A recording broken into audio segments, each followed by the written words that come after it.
Hi, everyone. My name is Emily, and I am an alcoholic. And welcome to the Design for Living Big Book Step Study. And we are on Chapter 11, A Vision for You. Do you want to go ahead and start us out, Elizabeth? Hi, I'm Elizabeth Alcoholic, and we're going to start reading on page 151. For most normal folks, drinking means conviviality, companionship, and colorful imagination. It means release from care, boredom, and worry. It is joyous intimacy with friends and a feeling that life is good. But not so with us in the last days of heavy drinking. The old pleasures were gone. They were but memories. Never could we recapture the great moments of the past. There was an insistent yearning to enjoy life as we once did, and a heartbreaking obsession that some new miracle of control would enable us to do it. There was always one more attempt and one more failure. The less people tolerated us, the more we withdrew from society, from life itself. As we became subjects of King Alcohol, shivering denizens of his mad realm, the chilling vapor that is loneliness settled down. It thickened, ever becoming blacker. Some of us sought out sordid places, hoping to find understanding, companionship, and approval. Momentarily, we did. Then would come oblivion and the awful awakening to face the hideous four horsemen: terror, bewilderment, frustration, despair. Unhappy drinkers who read this page will understand. I don't have much to say on that. Would you like to say? Um, yeah, I like that second paragraph.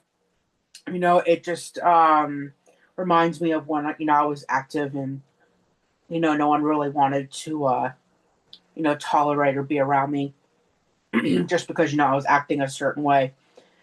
And we were just suppressing all of our feelings, and we just didn't care what we did or said around people. um so it just doesn't end very well, and that's why we have to make amends, because we just um screw with people and their lives, and their feelings and all that. And um normal people just don't understand that. They're just not, they're never going to understand like what alcohol or drugs do to us, while we're under the influence of a substance. So we just um act a certain way, and that's just how we um treat other people, because we don't know how to treat people who are active. And and that's why we need to make it better, when we actually get sober and we actually have a program. We're actually able to be decent people, and we try to make it right, so we make up for that. Obviously, what's in the past is in the past, but all we can do is just try to do better in the future. And that's living amends, being present, whatever that may be. um but I think I think that's just all I have for that, but I'll go ahead and read. We're at the bottom of 151.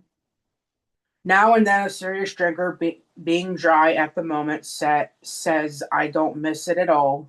Feel better, work better, having a better time." As ex-prom drinkers, we smile at such a sally. We know our friend is like a boy whistling in the dark to keep up his spirits. He fools himself. Inwardly, he would give anything to take a half a dozen drinks and get away with them. He will presently try the old game again, for he isn't happy about his sobriety. He cannot picture life without alcohol. Someday he will be unable to imagine life either with alcohol or without it. Then he will know loneliness such as a few do. He will be at the jumping off place he will wish for the end. We have shown how we got out from under. You say, "Yes, I'm willing," but am I to be consigned to a life where I shall be stupid, boring, and glum, like some righteous people I see? I know I must get along without liquor, but how can I? Have you a sufficient substitute? Yes, there is a substitute, and it is vastly more than that.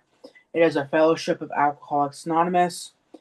There will you find release from care, boredom, and worry. Your imagination will be fired. Life will mean something at last. Most satisfactory years of your existence lie ahead. Thus we find the fellowship, and so will you. Um, I definitely agree with that last paragraph. Since I've gotten sober, I've gotten um, involved a lot with, service work. Like I've gotten involved with my local inner group and my home group and all of that. And just being able to go to like different workshops that do like Big Book or 12 and 12 or, even tradition workshops. Like I just highly enjoy doing all of that, and it just, um, it just, it's not boring. If you get really involved in sobriety, I'm always staying very busy, whether it's working with a sponsee or just going to a workshop or, meeting new people. Like if you stay very busy in sobriety, which I highly recommend, even outings with like a home group, like if they go bowling or watch a movie or something, like there's no excuse, there's always something to do in AA. And that's what I like about that.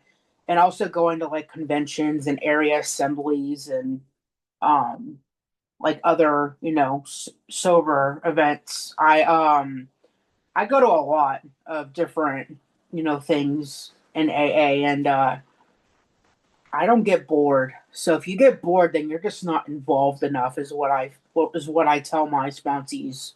Um, there's always a meeting, obviously, to go to, but you gotta have fun in sobriety. Otherwise, you're just gonna be miserable, and then you're like, well, what's the point of staying sober and doing this? But if you get involved, um, then you shouldn't have that problem. A lot of people have cookouts, Thanksgiving, Christmas, 4th of July. They always do clubhouse events and all of that. So um, I just see that there's always something to do. And if you stay involved, then you can meet all kinds of people and you don't think about the drinking, the drugging, etc. You're not thinking about yourself. You're thinking about others and fellowship and, all of that. So I just think that's very important to, keep in mind for sure.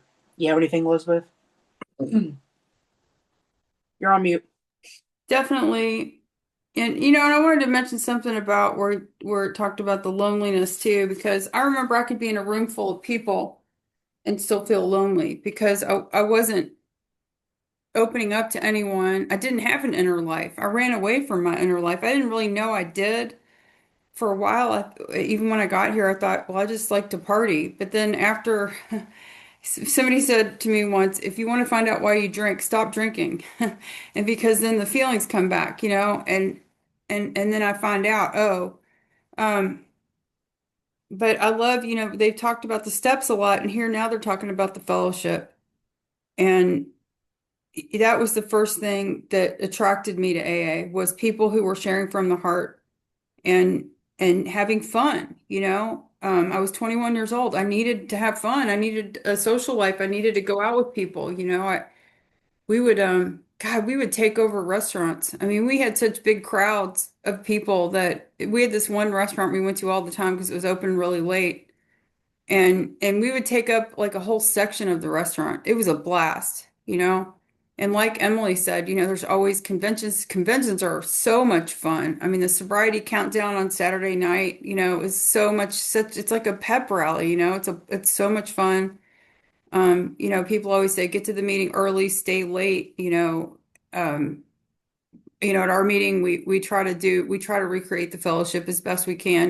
We greet people when they come in. It's hard to share the verbal space on Zoom, but after the meeting, we continue to do raised hand sharing so everyone gets a chance to check in, to share, to ask questions. Because you can't share the verbal space. So I hate those meetings where in the parking lot you only have like the two most talkative people competing to talk to each other. I usually leave those but at my home group, we emphasize like we continue to take turns and raise hands so that everyone gets a chance. And it's really nice. How late did you all stay? We stayed till what? Like we stayed for like 4 or 5 hours after the meeting last night. And we've been hanging out with somebody in early sobriety and making sure she doesn't feel alone. And it's been really nice. So I really like it. They're talking about that. Um, so I'll keep reading. Okay. How is that to come about, you ask? Where am I to find these people? You're going to meet new friends in your own community. Near you, alcoholics are dying helplessly like people in a sinking ship. If you live in a large place, there are hundreds, high and low, rich and poor. These are future fellows of Alcoholics Anonymous. Among them, you will make lifelong friends. You will be bound to them with new and wonderful ties, for you will escape disaster together, and you will commence shoulder to shoulder your common journey. Then you will know what it means to give of yourself, that others may survive and rediscover life. You will learn the full meaning of love thy neighbor as thyself.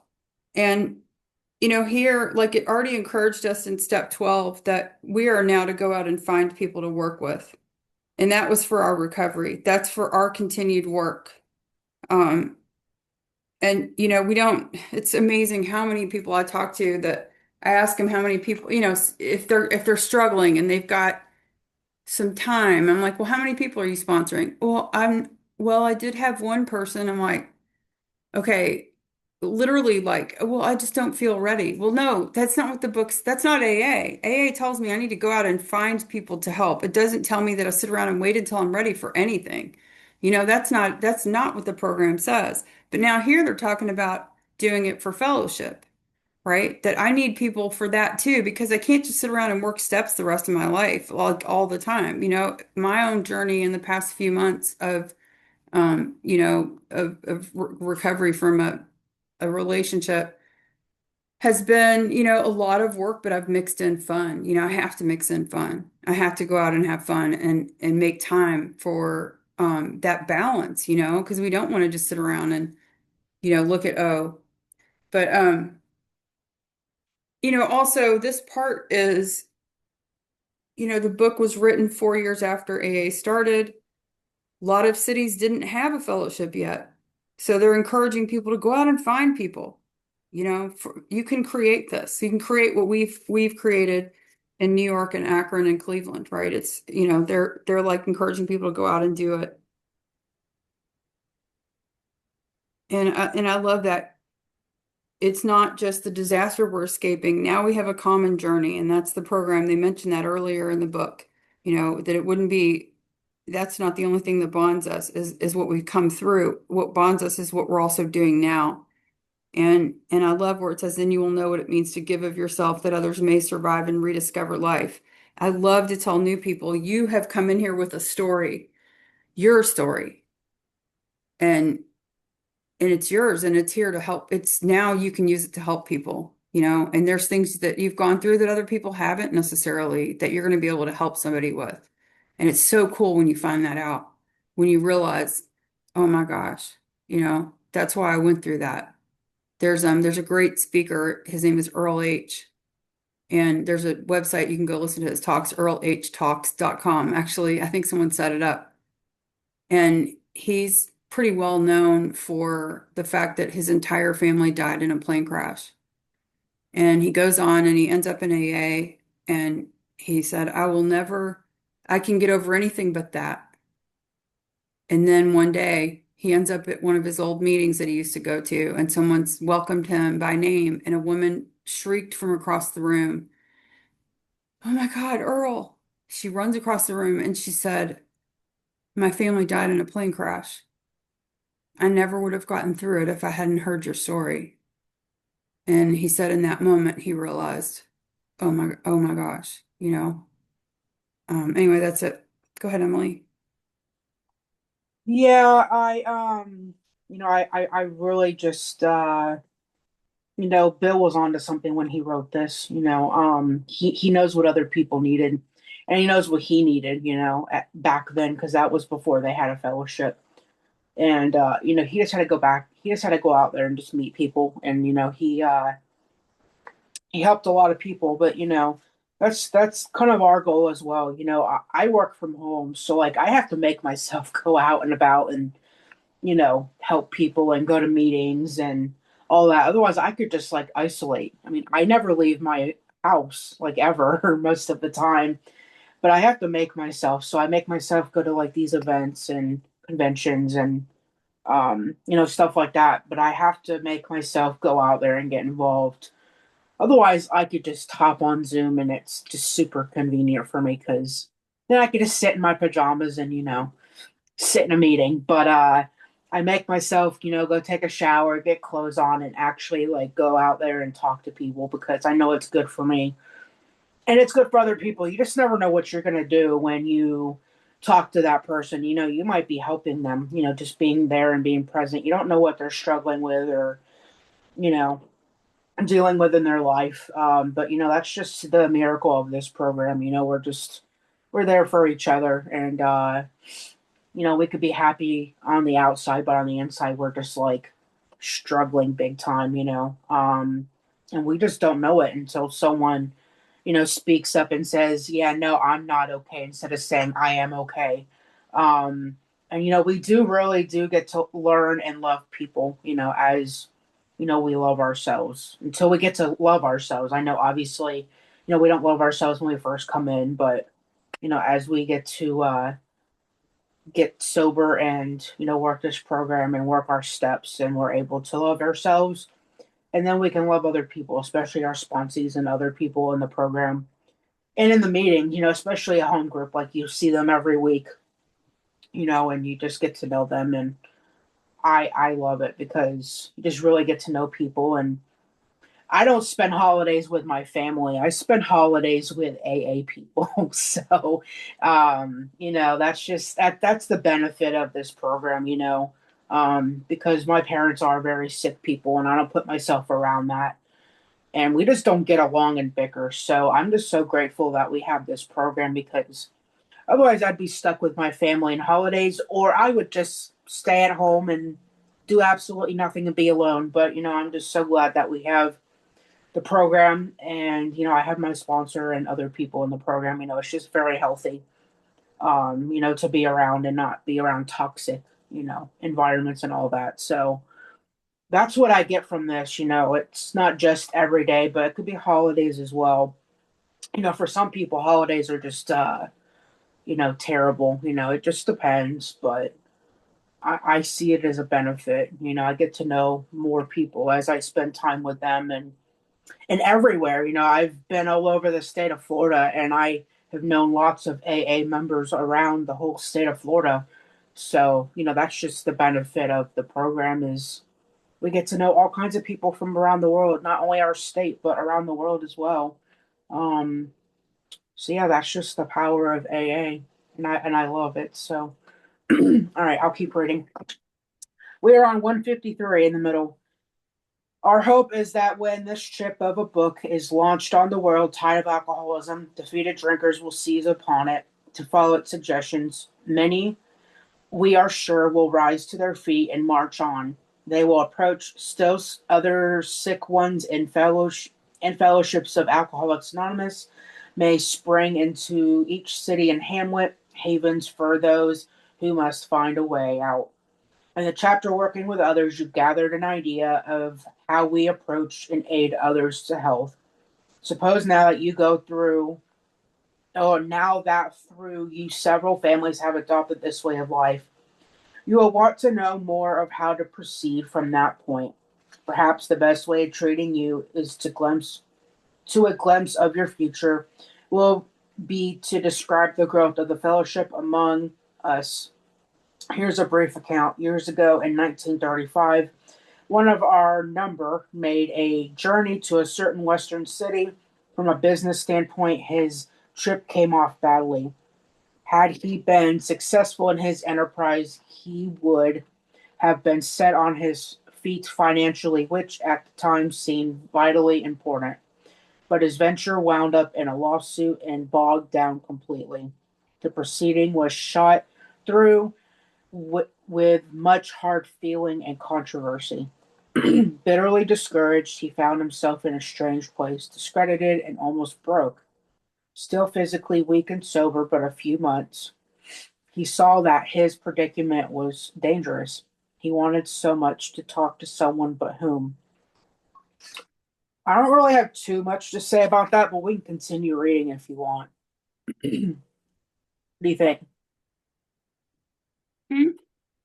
I say I don't have too much to say about that, but unless you guys want to just keep reading, unless you have something to say about that. Oh, no, no, we can keep going. Sorry. All right, you're good. One dismal afternoon, he paced a hotel lobby, wondering how his bill was to be paid. At one end of the room stood a glass covered directory of local churches. Down the lobby, a door opened into an attractive bar. He could see the gay crowd inside. In there, he would find companionship and release. Unless he took some drinks, he might not have the courage to scrape an acquaintance and would have a lonely weekend. Of course, he couldn't drink, but why not sit hopefully at the table, a bottle of ginger ale before him? After all, he had not been sober 6 months now. Perhaps he could handle, say, 3 drinks, no more. Fear gripped him. He was on thin ice. Again, it was the old insidious insanity, that first drink. With a shiver, he turned away and walked down the lobby to the church directory. Music and gay chatter still floated to him from the bar. But what about his responsibilities, his family, and the men who would die because they would not know how to get well? Ah, yes, those other alcoholics. There must be many such in this town. He would phone a clergyman. His sanity returned, and he thanked God. Selecting a church at random for the directory, he stepped into a booth and lifted the receiver. His call to the clergyman led him presently to a certain resident of the town who, though formerly able and respected, was then nearing the nadir of alcoholic despair. It was the usual situation: home in jeopardy, wife ill, children distracted, bills in arrears, and standing damaged. He had a desperate desire to stop, but saw no way out. For he had earnestly tried many avenues of escape. Painfully aware of being somehow abnormal, the man did not fully realize what was meant to be alcoholic. And there's an asterisk. Says this refers to Bill's first visit with Dr. Bob. These men later became co-founders of AA. Bill's story opens the text of this book. Dr. Bob's appears on 165. Anything to say about that? Oh, yeah, absolutely. Wait, did you finish the paragraph though? All right. When our friend related his experience, the man agreed that no amount of willpower he must muster could stop his drinking for long. The spiritual experience he conceded with was absolutely necessary, but the price seemed high upon the basis suggested. He told how he lived in constant worry about those who might find about his alcoholism. He had, of course, the familiar alcoholic obsession that few knew of his drinking. Why, he argued, should he lose the remainder of his business only to bring still more suffering to his family by foolishly admitting his plight to people from whom he made his livelihood? He would do anything, he said, but that. Right. Okay. So I love, all of this is talking about how AA was founded. And what's really interesting is, Bill's pacing the lobby, everything's going badly, right?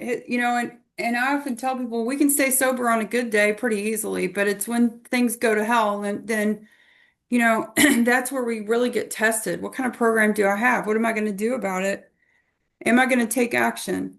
And he gets a moment, right? He thinks it all the way through. And it says that at times our only defense can come from a higher power. But I actually talked to somebody about the think it through thing. That is a tool that we have, and he pictured himself sitting down and he had that moment, that fear that was gripping him. He's like, wait a minute. No. And he turned away and he went to the lot, the directory of churches instead. And he didn't even get to meet with Dr. Bob that night, but he took action, and that action was enough to save him until the next day when he got to meet with Dr. Bob. So, it's such a lesson to me that sometimes we only get a moment to make a decision, you know, and and I have that now. Like when and I didn't get to the part of drinking where, I was aware of having lost the power of choice. I wasn't aware of it when I was drinking. But there are people who are there. Now that I'm sober, I stay aware and I watch for, oh, wait a minute. Nope, that's slippery. And thank God I've always made the choice towards sobriety. And I say that when I speak a lot. I'm like, I'm so grateful I've always done enough to still be here. I've taken the actions and allowed the grace of a higher power to enter my life and continue to help me, so because it's not just God, God's not doing, I'm the one pedaling the bike. They say that God steers the bike, I pedal the bike, right? I've got to pedal it though. That's what I always heard from early sobriety. And then it's really interesting. And the reason I wanted you to read that extra paragraph is because what does he say? He was a churchman. I mean, he had, he tried, we learned that earlier in the book. He had tried spiritual means, but he didn't go all the way. Like, this is an all or nothing deal. This is, this isn't, oh, I'm going to be kind of honest or partially honest. I'm going to be thoroughly honest. I'm going to surrender 100%. And there's where it says, what about foolishly admitting his plight to people from whom he's made his livelihood? He would do anything he said but that. And that's the problem, right, for him. And he couldn't get sober. He was willing to do this, this, and this, but not this. Right. And that's that ego. That ego is going to continue to be in control. There's no that's self-will. That's not surrender. What am I willing to do? And how it works. We have to be willing to go to any lengths to recover. Half measures availed us nothing. So there it is, right? And he didn't fully know what it meant to be alcoholic. He didn't have that information. Bill had learned it already from people like Dr. Silkworth, from Carl Jung, right? He had consulted people to learn more about what his ailment was. And then of course he's bringing it, he's a stockbroker bringing it to a doctor and telling the doctor what it was, right? Because that doctor didn't know. Um, and it's beautiful to see what happens, right? We find out that he doesn't lose his business. People react in a way that, he didn't expect. So we're going to find out more about that. And when he reads his story, which is the first of the personal stories. Mhm. And I like how it pointed out too, he had earnestly tried many avenues of escape. You know, he'd already tried everything. And a lot of people back then did. And that's why, you had a lot of low bottom drunks. This book is mostly addressed to those. It has a couple of places where it's like we think people could have stopped in time if they'd wanted to, but we doubt they would have wanted to. Um, and now we know that these are mostly low bottom drunks and they're willing to do anything, and it emphasizes it over and over. You got to be willing to do anything. We had a woman in our meeting recently and, and I think I actually talked to you, Rebecca, about it. I was like, I think she just wants attention. She just wants people to listen to her feel sorry for herself. I don't see her actually asking for help. She just, and that's what a friend of mine says, do you want my help or do you want my attention? And do you want to keep doing, and I said, you want to keep doing things your own way? Cool. We already talked about that a lot in working with others. Go do things your own way. Let me know how it works. If it doesn't work, let me know and we can do something different. But if they're still attached to their own way, there's nothing I can do to change that. There, no amount. That's just what do they call it, easier or frothy emotional appeal. They got to experience it. This thing is experiential. Okay. Being intrigued, however, he invited our friend to his home. Sometime later, and just as he thought he was getting control of his liquor situation, he went on a roaring bender. For him, this was the spree that ended all sprees. He saw that he would have to face his problems squarely, that God might give him mastery. One morning, he took the bull by the horns and set out to tell those he feared what his trouble had been. He found himself surprisingly well received and learned that many knew of his drinking. Stepping into his car, he made the rounds of people he had hurt. He trembled as he went about, for this might mean ruin, particularly to a person in his line of business. At midnight, he came home exhausted but very happy. He has not had a drink since. As we shall see, he now means a great deal to his community, and the major liabilities of 30 years of hard drinking have been repaired in 4. And see, there it is. He was willing to be rigorously honest. He was willing to surrender his ego, to go out and tell people, and they responded positively to him. And talk about I think it's so beautiful when we watch people, they're so afraid when they get to AA. They don't know if it's going to work. They don't really know what it's about. And you watch, such huge transformations happen. We had a woman the other day in our meeting say, I am a person who doesn't drink anymore. I can't believe it. I can't believe that I get to be a person who doesn't drink anymore. And she's in early days and she already has so much hope. And it's amazing. And look what happened to him. He took the risk. He was willing to go to any lengths. He was willing to go and to tell people, and bam, he gets support. He gets connection. He's not, alone with this thing anymore. People care about him. They show that they do. What a great thing we get to have. We're in 4 different parts of the world right now. Well, 3 of us were kind of close, but anyway, go ahead, Emily. Yeah, I agree. I just I don't waste my time with people that are not willing to do this work because other people you know, are ready when they're ready. Some people are and some people aren't, and I just don't waste my time because it does say working with others, we waste our opportunity to help other people if some other people are ready. I've had some people that are just like, fooling around and they're like, oh well, I may not be alcoholic. I may be alcoholic, and some of them are just doing it for attention. You know, um, I just don't waste my time. I don't have a lot of time anyways. I work a lot and I work 2 jobs on top of that. So beyond, working my AA program obviously, but I need people that are just straight to the point, willing, and I know when they're serious and when they're not, and I don't want people wasting my time because my time is valuable. And I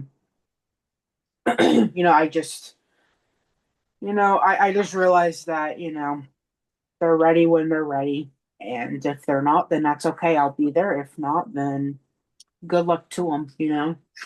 That's all I say to them. But I just like how he slowly, but reiterates that and just throws little things, hints that here and there, that that just reminds us, that is important. I think that's all I have, but I will continue reading. We on she replied, right? She replied. Is that where we're at? No, the one before that, but life Oh, was. okay. But life was not easy for the 2 friends. Plenty of difficulties presented themselves, but both saw that they must keep spiritually active. One day they called up the head nurse of a local hospital. They explained their need and inquired if she had a first class alcoholic prospect. She replied, yes, we've got a corker. He's just beaten up a couple of nurses. Hose off his head completely when he's drinking, but he's a grand chap when he's sober, though he's been in here 8 times in the last 6 months. Understand that he was once a well-known lawyer in the town, but just now we've got him strapped down tight. And there's another asterisk. This refers to Bill's and Dr. Bob's first visit to AA number 3. This resulted in AA's first group in Akron, Ohio in 1935. I also looked up corker because I didn't know what the heck it meant. It says someone or something that is excellent, remarkable, surprising, or bewildering. I thought that was interesting because I did not know what that meant. Um, but yeah, especially if he was, a lawyer before he, started drinking. He's a smart man, and this is just what alcoholism does to some people. It doesn't, discriminate whether it's a lawyer, a judge, a doctor, whatever. It does not care, and it's unfortunate, but such is life, right? But I don't know who AA number 3 was. Wasn't it like Bill C or Bill D or something? I don't know, but I need to Google that. But yeah, it just baffles me, that he like relapsed and then had been in the hospital in and out like 8 times in the last 6 months. That's a lot. But yeah, I think that's all I have. Go ahead if you want to say anything. No, no, no. We can move. Oh, wait a minute. No, that's okay. Keep going. Okay. Here was a prospect, all right, but by the description, none too promising. The use of spiritual principles in such cases was not so well understood as it is now, but one of the friends said, put him in a private room, we'll be down. 2 days later, a future fellow of Alcoholics, oh, Bill D, thank you. 2 days later, a future fellow of Alcoholics Anonymous stared glassily at the strangers beside his bed. Who are your fellows, and why this private room? I was always in a ward before.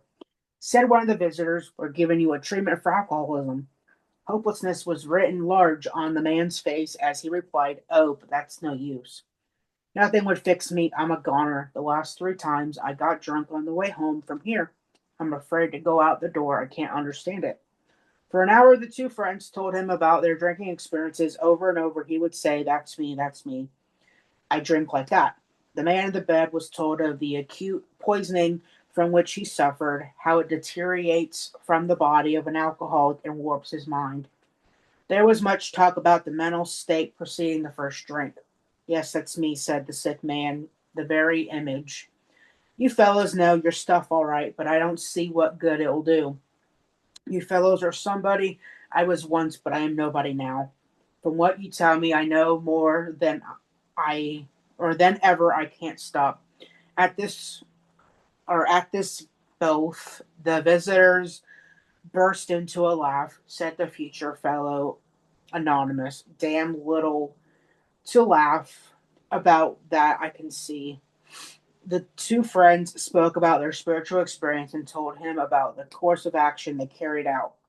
He interrupted. I used to be strong for the church, but that won't fix it. I prayed to God on hangover mornings and sworn that I'd never touch another drop by 9 o'clock. I'd be boiled as an owl. Next day, the prospect, more respective, he had been thinking it over. Maybe you're right. He said, God ought to be able to do anything. Then he tried. He surely didn't do much for me when I was trying to fight this booze racket alone. On the third day, the lawyer gave his life to the care and direction of his creator and said he was perfectly willing to do anything necessary. His wife came in scarcely daring to be hopeful, though she thought she had saw something different about her husband already, that or he had begun to have a spiritual experience. That afternoon, he put on his clothes and walked out of the hospital a free man. He entered a political campaign, making speeches, frequenting men gatherings, places of all sorts, often staying up all night. He had lost the race by a narrow margin. But he had found God, and in finding God, he found himself. That was in June 1935. He never drank again. He too has become a respected and useful member of his community. He has helped other men recover and is a power in the church for which he has been long absent. I'm going to stop there. That's a lot. um, but yeah, this, I feel, I can definitely relate to this experience. I've been in and out of, mental institutions and all that, and I just could not stop drinking until I just had a spiritual experience, and I didn't have someone come talk to me or anything, but I knew I've been in and out of AA since I was 12. I knew what to do. I just wasn't willing and able to stop because I just didn't want to, and I just didn't care if I died, I died. I didn't want to live. Um, but this just shows a plain example of the mental obsession, the insanity of the drink, and we just have to be willing, and we have to find a power greater than ourselves. Otherwise, we're in trouble. I really do like this story, and of course, many others in the back of the you know big book. I've read all of them, even the first three editions. I can relate to all of them in one way, shape, or form. And that's what I like about, just AA and the stories. But we all have one thing in common is we just cannot stop drinking, and we need a power greater than ourselves to restore us to sanity so we can, live and pass on this message. So I think that's all I have for that. Go ahead.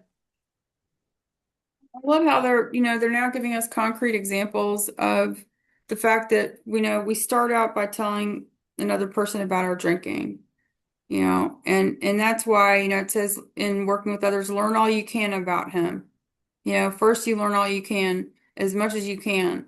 And that way, like when I work with people, especially people that already have some time, I say, what's the rock in your shoe today? What bothers you? What do you wake up thinking about, get in the shower, think about? What is it that's got you?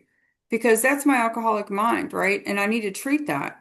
Because otherwise it'll take me, that's the second half of step one, it'll take me back to the first half of step one, you know?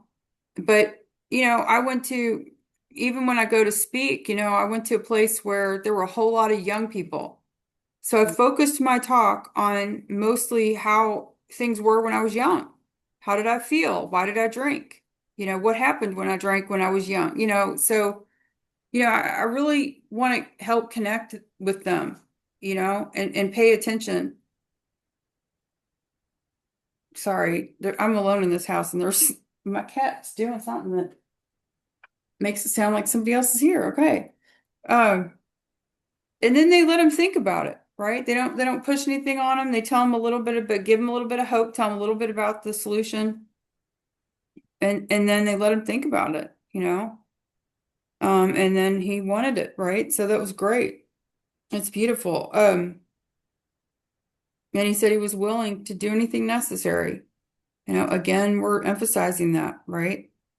But yeah, we can already see that change. He has begun to have. When I stop running the show myself, when I turn myself in and I say, I'm willing to have an open mind, I'm willing to be honest, I'm willing to try something new. Everyone can see there's something different. We can see it all the time when we have new people come and they really want what we have and they do everything.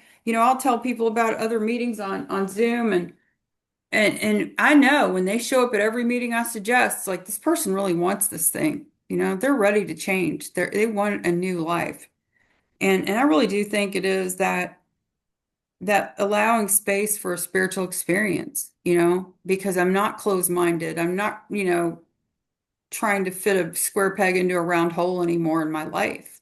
I'm not trying to make something work that's not working and living in denial about it. I'm willing to see the truth and I'm willing to become humble and God, that's such a beautiful thing when you see it. And then when you show them, guess what? We have an answer here. We have an answer. We're all sober. I love when you hear from people later on. They're like, I didn't believe you had, I thought you must be lying, And I didn't believe you had all that time. It's so funny. And it's like, I actually do. I love to tell people, I have never had to drink again. It's possible, you know. You don't ever have to drink again. Just do what we say. We're broken records around here. You'll hear the same stuff over and over. And yes, it is, it takes all that. Just do it. Just try it, see if it doesn't work. I love that people too sharing their stories. I did it just to prove it wasn't going to work. And then, of course, it did. Okay, that's all the time that we have. Where did we stop, Emily? At We are on 158?